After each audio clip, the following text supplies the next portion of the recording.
Hi hello everyone, welcome to my channel Srishti tutorial for maths. ಮೊದಲನೇದಾಗಿ first ವಿಡಿಯೋನ ನಾನು on camera ಒಂದು class ಅನ್ನ ಸ್ಟಾರ್ಟ್ ಮಾಡ್ತಾ ಇದ್ದೀನಿ. ಸೊ ದಯವಿಟ್ಟು ನಮ್ಮ ಚಾನಲ್ನ ಯಾರು ಸಬ್ಸ್ಕ್ರೈಬ್ ಮಾಡಿಲ್ವೋ ಚಾನಲ್ ಸಬ್ಸ್ಕ್ರೈಬ್ ಮಾಡಿ, ವಿಡಿಯೋಸ್ ಲೈಕ್ ಮಾಡಿ, ಶೇರ್ ಮಾಡಿ, ಹಾಗೆ ಕಮೆಂಟ್ ಮಾಡೋದನ್ನ ಮರಿಬೇಡಿ ಅಂತ ಹೇಳ್ತಾ, ನೋಡಿ ಇಲ್ಲಿ ಈ ಒಂದು ವಿಡಿಯೋದಲ್ಲಿ ಮೊದಲನೆಯ ಆನ್ ಕ್ಯಾಮ್ರಾದಲ್ಲಿ ಮೊದಲನೇ ವಿಡಿಯೋನ ನಾನು ಮಾಡ್ತಾ ಇದ್ದೀನಿ. ಸೊ ದಯವಿಟ್ಟು ಸಪೋರ್ಟ್ ಮಾಡಿ ಅಂತೇಳಿ ಮೊದಲನೇದಾಗಿ ನಿಮ್ಮಲ್ಲಿ ರಿಕ್ವೆಸ್ಟ್ ಮಾಡ್ಕೊಳ್ತಾ, ಈಗ ಫಸ್ಟ್ ಕ್ವಶನ್ 10th ಸ್ಟ್ಯಾಂಡರ್ಡ್ಗೆ ಮೇನ್ ಎಕ್ಸಾಮ್ ಅಲ್ಲಿ ಬರ್ತಕ್ಕಂಥ ಸಾಮಾನ್ಯವಾಗಿ ಬರ್ತಕ್ಕಂಥ ಒಂದು ಕ್ವಶನ್ 2 ಅಂಕದ್ದು. ಸೊ ಆ ಒಂದು ಕ್ವಶನ್ ಅನ್ನ ಹೇಗೆ ಸಾಲ್ವ್ ಮಾಡೋದು ಅನ್ನೋದನ್ನ ನೋಡ್ತಾ ಇದ್ದೀನಿ. ಇಲ್ಲಿ ನೋಡಿ, ಇಲ್ಲಿ ಕ್ವಾಡ್ರಾಟಿಕ್ ಈಕ್ವೇಶನ್ ಚಾಪ್ಟರ್ ಬರುತ್ತಲ್ವಾ, ಆ ಕ್ವಾಡ್ರಾಟಿಕ್ ಈಕ್ವೇಶನ್ ಚಾಪ್ಟರ್ ಅಲ್ಲಿ find the roots of the quadratic equation by factorisation method ಅಂತ ಹೇಳ್ಬಿಟ್ಟು 2 ಅಂಕಕ್ಕೆ ಒಂದು ಕ್ವಶನ್ ಪ್ರತಿ ಎಕ್ಸಾಮ್ ಅಲ್ಲೂ ಕೂಡ ಸಾಮಾನ್ಯವಾಗಿ ಇರ್ತಕ್ಕಂಥದ್ದು.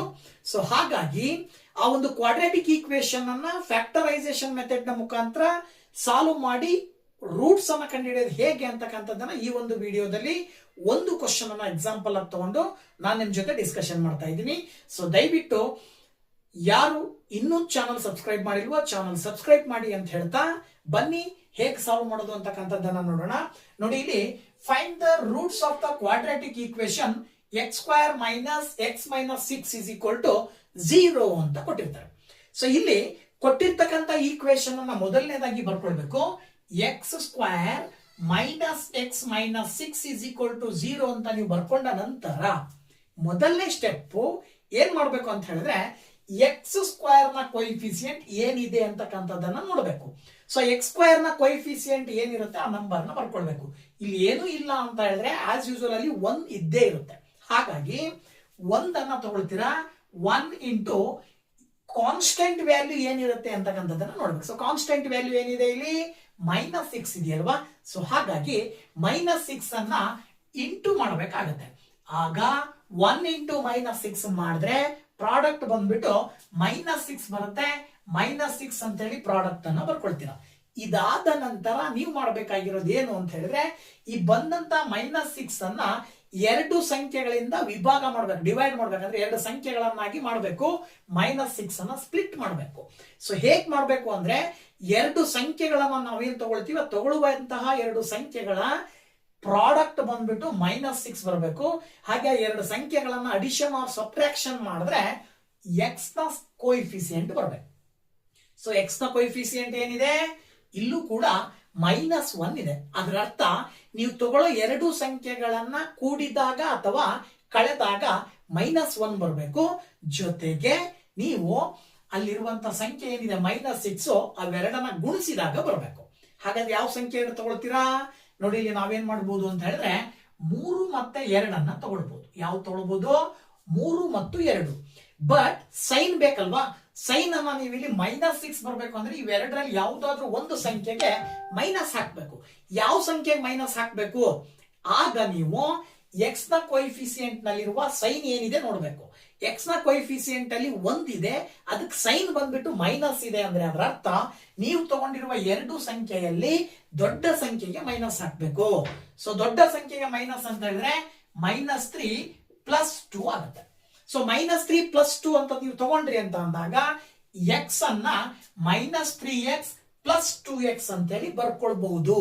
ಆ ರೀತಿ ಬರ್ಕೊಂಡ್ರೆ ನೋಡಿ, ಇಲ್ಲಿ x² - 3x + 2x - 6 = 0 ಬರುತ್ತೆ. ಓಕೆನಾ? ಈಗ ಇಲ್ಲಿ 4 ಟರ್ಮ್ಸ್ ಅನ್ನ ನಾವು ನೋಡ್ತಾ ಇದೀವಿ. ಸೊ ಇಲ್ಲಿ ನಾವು ತಗೊಂಡಂತ 4 ಟರ್ಮ್ಸ್ ಅನ್ನ 2 ಟರ್ಮ್ಸಿನ ಒಂದೊಂದು ಗ್ರೂಪ್ ಮಾಡಿ. ಸೊ ನೀವು ತಗೊಳ್ಳೋ 2 ಟರ್ಮ್ಸ್ ಅಲ್ಲಿ ಯಾವುದಾದ್ರೂ ಪದ ಕಾಮನ್ ಇದೆಯಾ ಅಂತ ಅಬ್ಸರ್ವ್ ಮಾಡಿದಾಗ ಕಾಮನ್ ಬಂದ್ಬಿಟ್ಟು ಇವೆರಡರಲ್ಲೂ x ಕಾಮನ್ ಬರ್ತಾ ಇದೆ. ಸೊ ನೀವೇನಾದ್ರೂ x ಅನ್ನ ಕಾಮನ್ ಆಗಿ ತೆಗೆದ್ರಿ ಅಂತ ಹೇಳಿದ್ರೆ x - 3 ಬ್ರಾಕೆಟ್ ನ ಒಳಗಡೆ ಉಳ್ಕೊಳ್ಳುತ್ತೆ. ಆಸ್ ಇಟ್ ಈಸ್ ಈ 2 ಟರ್ಮ್ ಅಲ್ಲೂ ಕಾಮನ್ ಏನಿದೆಯಪ್ಪ ಅಂತ ಹೇಳಿದ್ರೆ 2 ಕಾಮನ್ ಇದೆ. ಸೊ 2 ಕಾಮನ್ ತೆಗೆದ್ರೆ ಬ್ರಾಕೆಟ್ ನ ಒಳಗಡೆ -3 ಉಳ್ಕೊಳ್ಳುತ್ತೆ. ಸೊ ಇಲ್ಲಿ 2 ಹೆಂಗ್ ತೆಗೆದ್ರಿ, ಇದ್ರಲ್ಲಿ 2 ಇದೆ, ಇದ್ರಲ್ಲಿ ಇಲ್ವಲ್ಲ ಅಂದ್ರೆ ನೀವು 6 ಅನ್ನ 2 × 3 ಅಂತ ಬರ್ಕೊಳ್ಬಹುದು. ಆಗ 2 ಕಾಮನ್ ಹೊರಗಡೆ ಬಂದ್ರೆ ಇಲ್ಲಿ 3 ಉಳ್ಕೊಳ್ಳುತ್ತೆ. ಓಕೆ, ಈಗ ಇದಿಷ್ಟು ಒಂದು ಗ್ರೂಪ್, ಇದಿಷ್ಟು ಒಂದು ಗ್ರೂಪ್ ಅಂತ ಕನ್ಸಿಡರ್ ಮಾಡಿದ್ರೆ ಈ ಒಂದು ಗ್ರೂಪ್ ಇದಲ್ಲ, ಈ ಒಂದು ಕಂಪ್ಲೀಟ್ ಆಗಿ ಈ ಒಂದು ಫ್ಯಾಕ್ಟರ್ ನಲ್ಲಿ ಎಕ್ಸ್ ಮೈನಸ್ 3 ಅನ್ನೋದು ಕಾಮನ್ ಆಗಿ ಎರಡೂ ಕಡೆ ಕಂಡು ಬರ್ತಾ ಇದೆ. ಸೊ ಎಕ್ಸ್ ಮೈನಸ್ 3 ಅನ್ನುವಂಥದ್ದು ಒಂದನ್ನ ಒಂದು ಫ್ಯಾಕ್ಟರ್ ಅಂತೇಳಿ ಬರ್ಕೊಂಡಾಗ ಇನ್ನ ಉಳಿದಿರೋದು ಇಲ್ಲಿ ಎಕ್ಸ್ ಉಳಿತದೆ. ಸಾರಿ, ಫ್ಯಾಕ್ಟರ್ ರೂಪದಲ್ಲಿ ಬರ್ಕೊಳ್ಬೇಕಲ್ವಾ. ಸೊ ಎಕ್ಸ್ ಉಳಿತದೆ. ಇದಿಷ್ಟು ಗ್ರೂಪ್ ಅಲ್ಲಿ ಎಷ್ಟು ಉಳಿತು? +2 ಉಳಿತು. ದಟ್ ಈಸ್ ಈಕ್ವಲ್ ಟು 0 ಅಂತ ತಗೊಳ್ತೀರಾ. ಈಗ ನೀವು ಮಾಡಬೇಕಾಗಿರೋದು ಎಕ್ಸ್ ಮೈನಸ್ 3 ಅನ್ನ ಈಕ್ವಲ್ ಟು 0 ಅಂತ ತಗೊಳ್ಬೇಕು. x+2 ನ ಮತ್ತೆ ಈಕ್ವಲ್ ಟು 0 ಅಂತ ತಗೊಳ್ಬೇಕು. ಯಾಕೆ ಅಂದ್ರೆ ನೀವು ಇಲ್ಲಿ ರೂಟ್ಸ್ ಅನ್ನ ಕಂಡುಹಿಡಿತಾ ಇದ್ದೀರಿ ಅಂದ್ರೆ ಅದರ ಅರ್ಥ ಜೀರೋಸ್ ಫೈಂಡ್ ಔಟ್ ಮಾಡ್ತಾ ಇದ್ದೀರಿ ಅಂತ. ನೀವು ಇಲ್ಲಿ ಕ್ವಾಡ್ರಾಟಿಕ್ ಈಕ್ವೇಶನ್ ನಲ್ಲಿ ಬರುವಂತ ಎಕ್ಸ್ ಅನ್ನುವಂತ ವೇರಿಯೇಬಲ್ಗೆ 2 ಬೆಲೆಗಳು ಬರ್ತವೆ. ಆ 2 ಬೆಲೆಗಳನ್ನ ಕಂಡುಹಿಡಿಬೇಕು ಅಂದ್ರೆ ಆ ಬೆಲೆಗಳನ್ನ ನಾವು ಜೀರೋಸ್ ಅಂತ ಹೇಳ್ಬಿಟ್ಟು ಪದವನ್ನ ಬಳಕೆ ಮಾಡ್ತೀವಿ. ಹೀಗಾಗಿ ನೀವಿಲ್ಲಿ x-3 ಅನ್ನ ಈಕ್ವಲ್ ಟು 0 ಅಂತ ತಗೊಳ್ರಿ, ಆರ್ x+2 ಅನ್ನ ಈಕ್ವಲ್ ಟು 0. ಎರಡು ಫ್ಯಾಕ್ಟರ್ಸ್ಗೂ ಈಕ್ವಲ್ ಟು 0 ಅಂತ ಕನ್ಸಿಡರ್ ಮಾಡಿದ್ರಿ ಅಂದ್ರೆ ಮುಂದಿನ ಹಂತ -3 ನ ಈಕ್ವಲ್ ಇಂದ ಆ ಕಡೆ ಕಳಿಸಿದ್ರೆ +3 ಆಗತ್ತೆ. ಯಾಕಂದ್ರೆ ನಮಗೆ ಗೊತ್ತು ಏನು ಅಂತ ಹೇಳಿದ್ರೆ ಪ್ಲಸ್ ಲೆಫ್ಟ್ ಸೈಡ್ ಇಂದ ರೈಟ್ ಸೈಡ್ ಕಳಿಸಿದ್ರೆ ಮೈನಸ್ ಆಗುತ್ತೆ ಸೈನು. ಅದೇ ಮೈನಸ್ ಇದ್ರೆ ರೈಟ್ ಸೈಡ್ ಹೋದ್ರೆ ಪ್ಲಸ್ ಆಗುತ್ತೆ.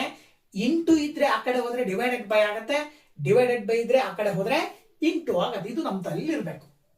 ಅಥವಾ ಇನ್ನು ಉಳಿದಿರ್ತಕ್ಕಂಥದ್ದು ಇದನ್ನ ನೋಡಿದ್ರೆ +2 ಆ ಕಡೆ ಹೋದ್ರೆ ಆಸ್ ಇಟ್ ಈಸ್ ಇಲ್ಲಿ -2 ಬರುತ್ತೆ. ಸೊ ದಟ್ ನಮಗೆ ರೂಟ್ಸ್ ಕೇಳಿರ್ತಾರೆ, ಕ್ವಾಡ್ರಾಟಿಕ್ ಈಕ್ವೇಶನ್ ಇನ ರೂಟ್ಸ್ ಕಂಡಿಡಿರಿ ಅಂತ ಕೇಳಿರ್ತಾರೆ. ಆ ಕ್ವಾಡ್ರಾಟಿಕ್ ಈಕ್ವೇಶನ್ ಇನ ರೂಟ್ ಅನ್ನ ನಾವು ಈ ಒಂದು ಫ್ಯಾಕ್ಟರೈಸೇಷನ್ ಮೆಥಡ್ ನ ಮುಖಾಂತರ ಕಂಡು ಹಿಡಿದ್ವಿ ಅಂತ ಹೇಳಿದ್ರೆ ಈ ಒಂದು ಕ್ವಾಡ್ರಾಟಿಕ್ ಈಕ್ವೇಶನ್ ಗೆ 2 ರೂಟ್ಸ್ ಬಂದವು. ಆ 2 ರೂಟ್ಸ್ ಯಾವ್ದು ಅಂತ ಹೇಳಿದ್ರೆ x is equal to 3, x is equal to -2 ಅಂತ ಹೇಳಿ ನಾವು ಸುಲಭವಾಗಿ ಹೇಳಬಹುದು. ಓಕೆನಾ? ಓಕೆ, ಸೊ ಎಲ್ರಿಗೂ ಅರ್ಥ ಆಗಿದೆ ಅನ್ಕೊಂಡಿದೀನಿ.